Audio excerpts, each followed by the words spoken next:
because it's just about getting some practice with these things. It is definitely difficult. So we will continue with closures now. Yes.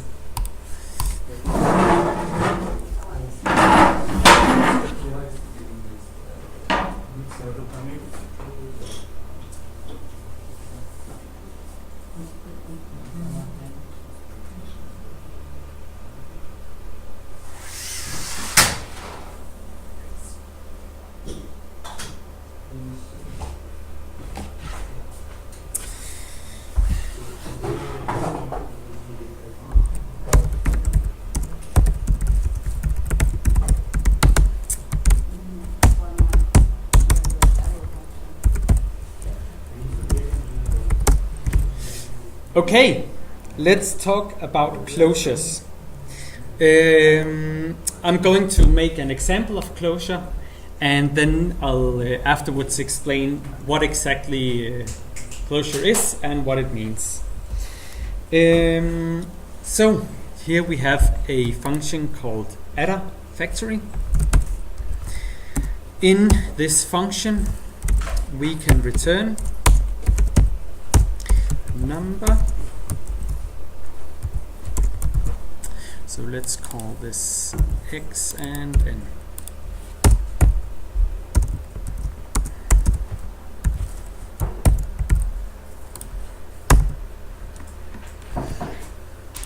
And let's do this.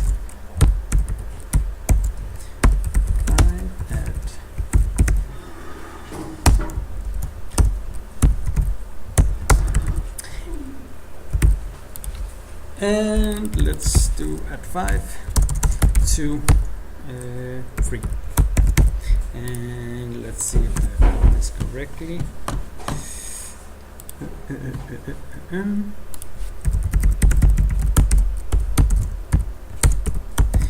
I think I'll just remove the logs from these.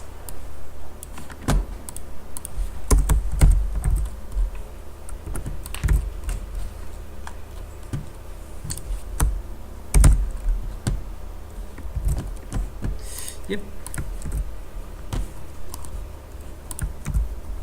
Okay. So, what have I created here? I have created a function that takes, what is this called? Parameter. It takes a parameter. Okay. This function returns what? Function. Another function. Why? Why? It's so hard. Okay, I'll write this in another way. See, it's a function.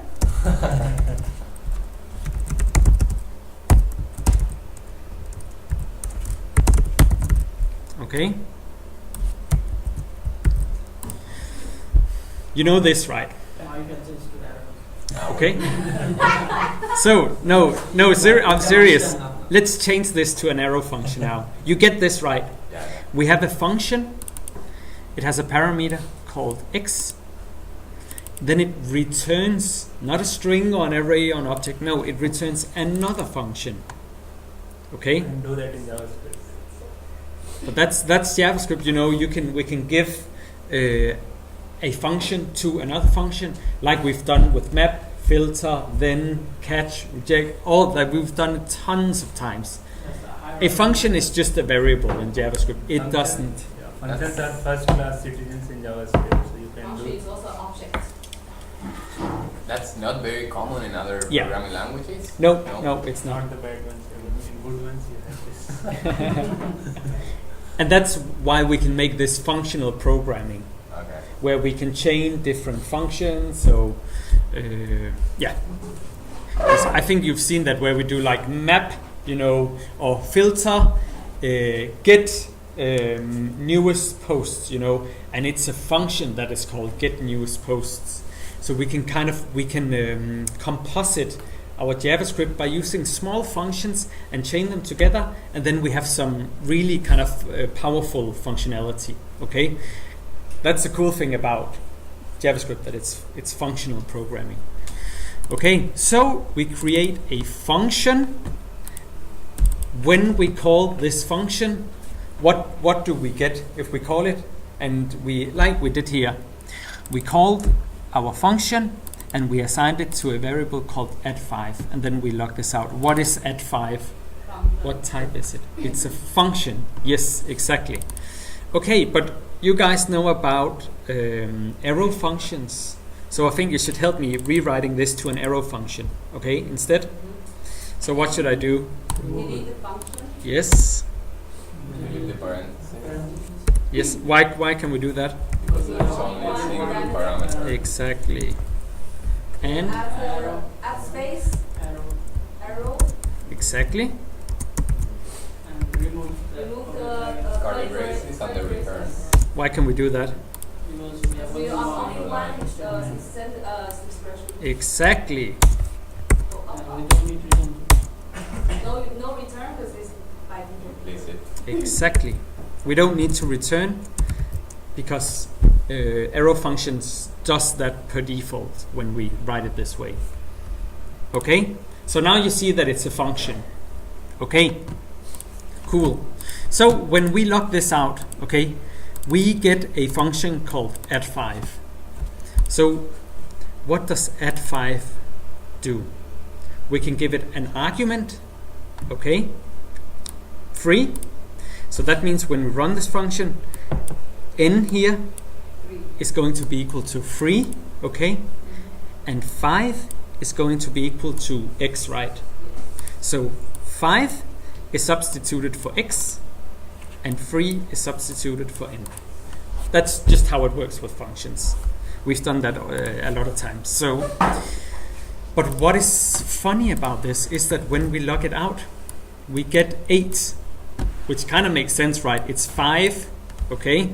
5 is x plus 3 because n is substituted for 3 is substituted for n, okay?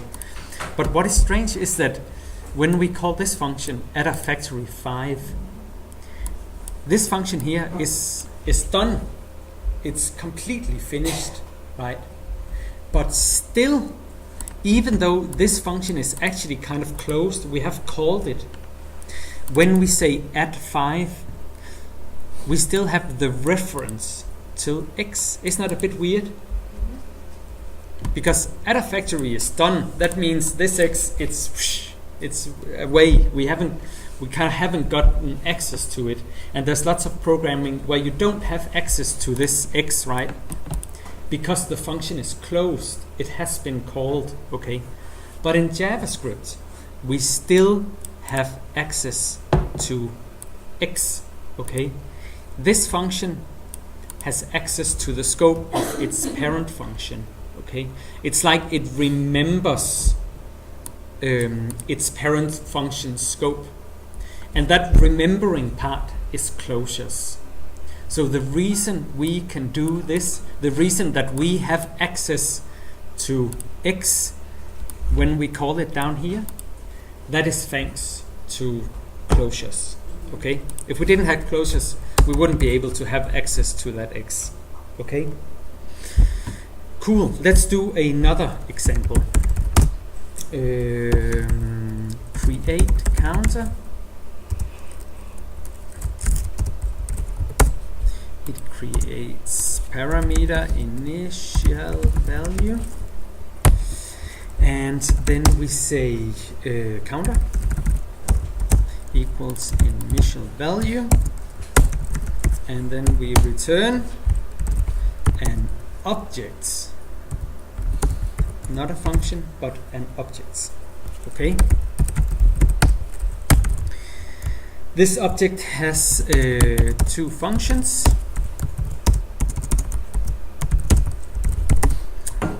Three functions. Increase, decrease, and gets. They're called methods when they're Yes. properties. So method. When they're what? Sorry. When And there are properties of an object. There are Okay, properties yes, of method. mapping, Yes. okay, I don't know, maybe. Methods, yes. Okay. When we call the increase function, we say we increase the counter. And when we call decrease, we decrease the counter. And when we call gets, we return the counter. Okay. So let's say counter 10 equals create counter with 10. Okay. Counter 10 dot get. Let's log that out. 10. Okay. So why can we say counter 10 dot get?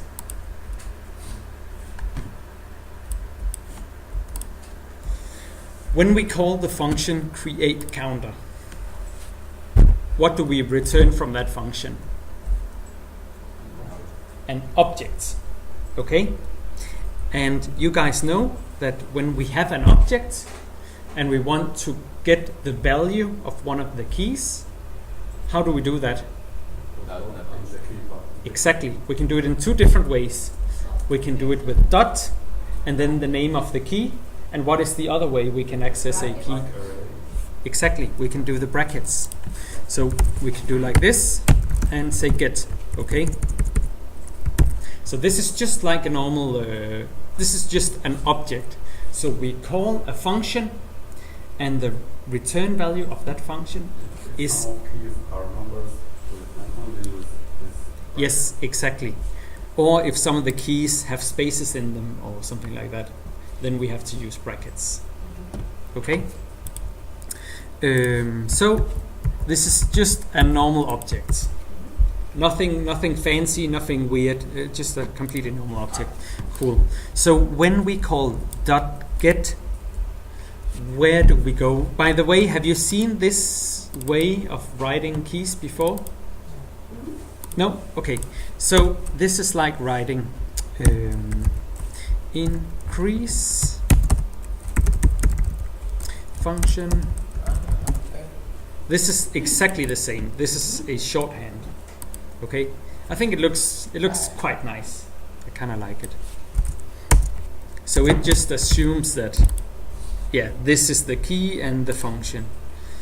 I actually think yeah. Anyways, this is nice. Okay, so can someone explain me what happens when I call dot gets? Return the counter. Yes, the counter. This one. So what part of it do you think is the closure part? Of course, it's still having access to that 10 that you put before, and that's actually quite amazing. Yeah, exactly. So here, this create counter is done. We have called it at this time, right? Now we've called it and assigned it to a function. But when we call the counter 10, we still have access to the counter here. It still has access to its parent's function scope. Okay? This function has access to this. Even though this is done, it's finished. So That's if you call now counter that decrease and you call again counter 10 that get, you're gonna get a 9. Yes. Let's try. Yes. So here we are. You're consoling, yeah, you don't need to console log. Yeah. So this, when you call a function and it doesn't return anything, it'll just say undefined. Yeah, because we are not actually returning anything here. So that's because we are actively logging out the result, but there is no result, so it'll just say undefined. We don't need to log this one out. Okay, so if we do decrease, we can do it 3 more times. And log out, and it'll say 9, 6, and then we can try and increase it.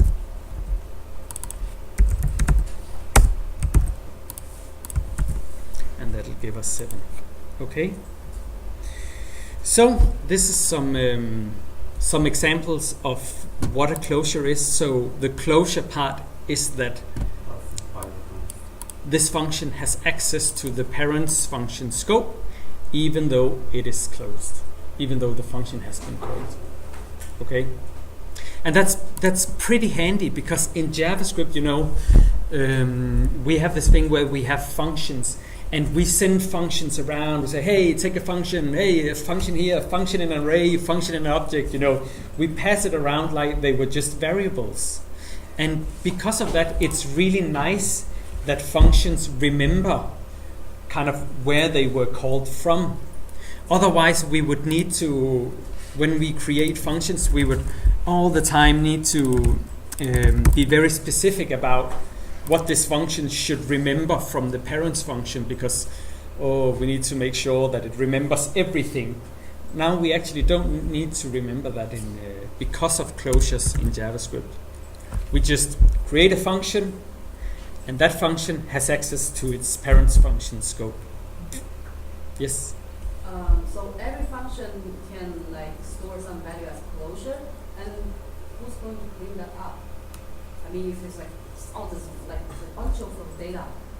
That's like the garbage collection of JavaScript. You mean like how it... when and how it's gone. So when this counter10 variable, when it gets collected by the garbage collector, then the counter variable will also be gone.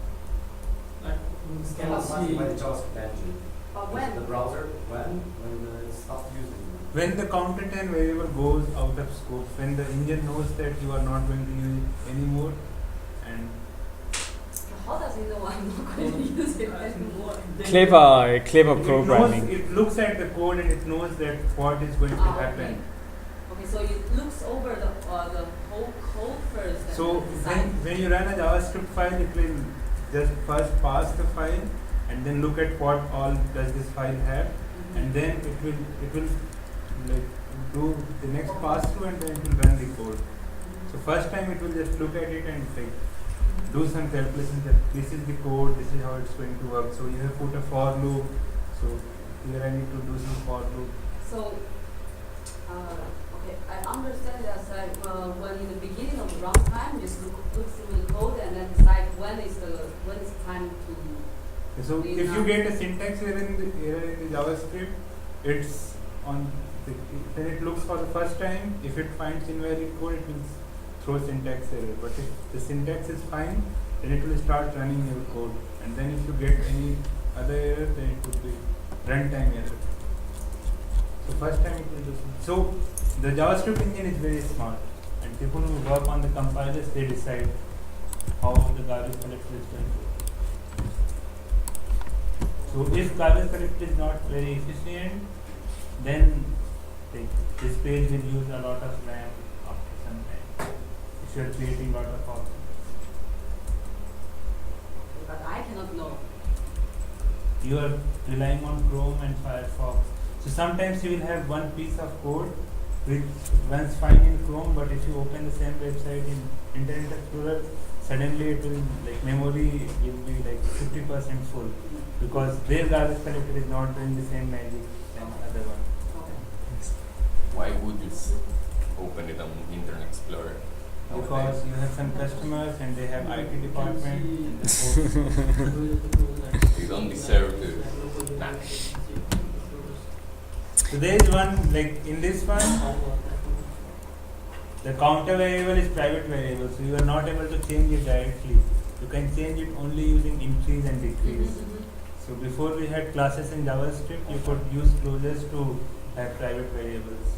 You would return an object with all these methods, and then you make some of them private. Yes, that's really powerful. I cannot just take the counter 10 and get the counter or change the counter even. I can't do that. I simply haven't got access to it, because counter 10 dot what should I write here? The only things that I get from the function is I have 3 functions that I can call: increase, decrease, and get. Okay, get will return the counter. I cannot get the access of counter. even if I really wanted to change it or do some malicious things or something like that, I cannot do that. So this is private. This is not known. If I just got the closure here or the function, so that's quite powerful. So it works as a private variable. It's not accessible from the outside. So that's pretty good. So I'll just quickly explain this example. So I've created a function that takes 3 parameters: students, room number, and time. And it returns what? An object. Yes. That object has some keys. Oh, this was actually this is another way of writing keys. So this is the same as saying add students is equal to function this. Okay, you can write that like this.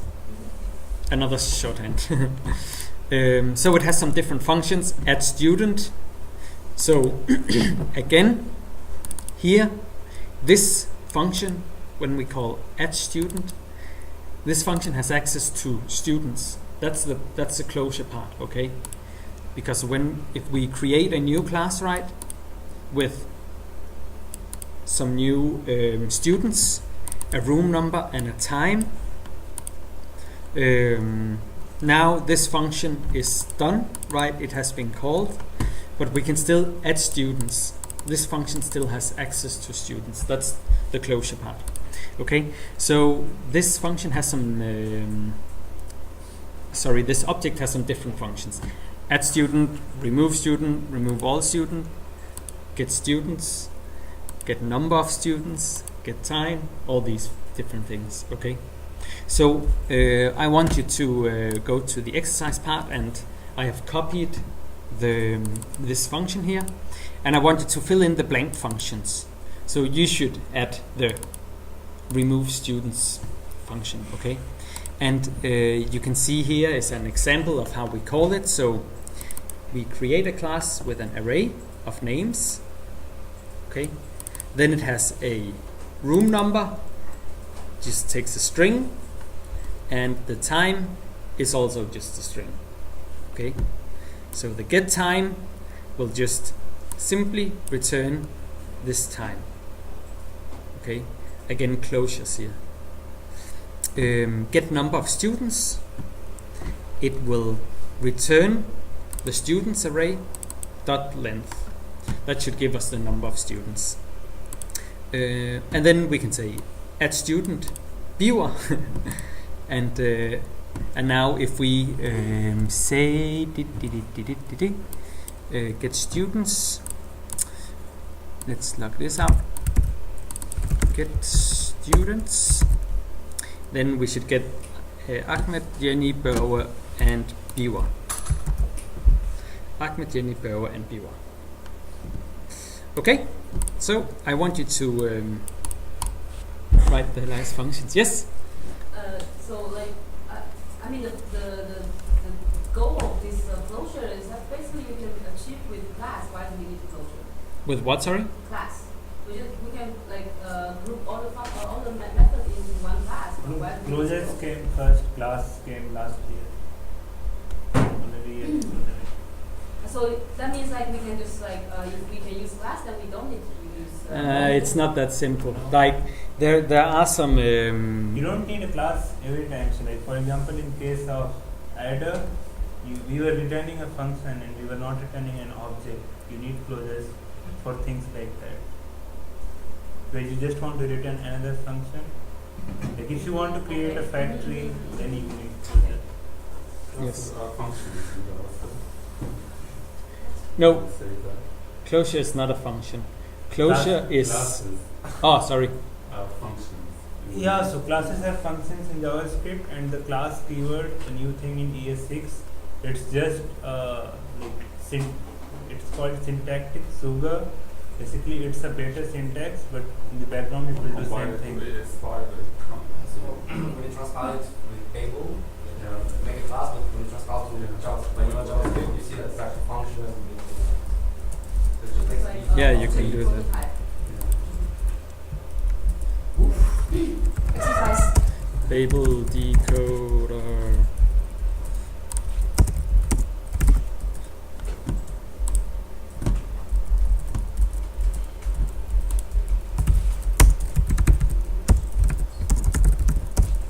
Yeah, how old is it?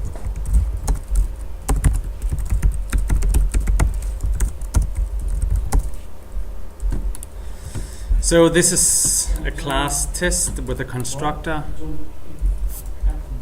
Oh, sorry.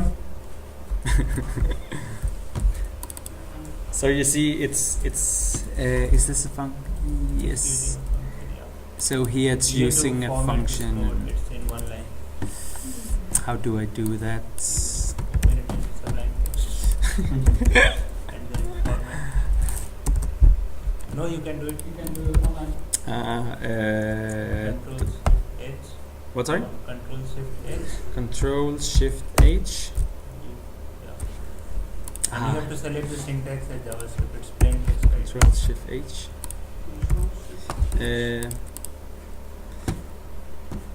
JS. Here we go. No, it's not too happy about it.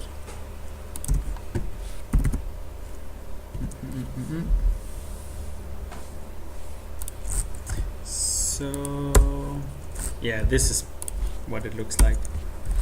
Function, this, what?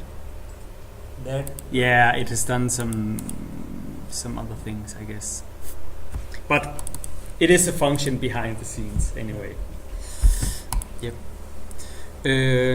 But it's not classes and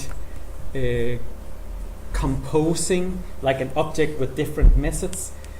It's not like you can say it's exactly the same, but just in different ways. Because if you have an object, you can compose it with different functions. You can always just put a new function to an object. Whereas with classes, you kind of need to extend them. If you have a class that is a part of another class, then you need to think about inheritance and stuff like that. So it's inheritance versus composition. It's a little difficult to explain, but I can send you a really good video of the guy Fun Function. He explains it like really good. You don't like him? Not a big fan. I love him. Inheritance versus composition. Number one. Yes, this one. Today we are.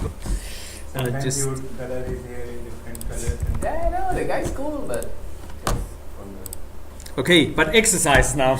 irritating for you. Too much energy, right? show. Oh, it works for Spotify and that's cool. No, he will.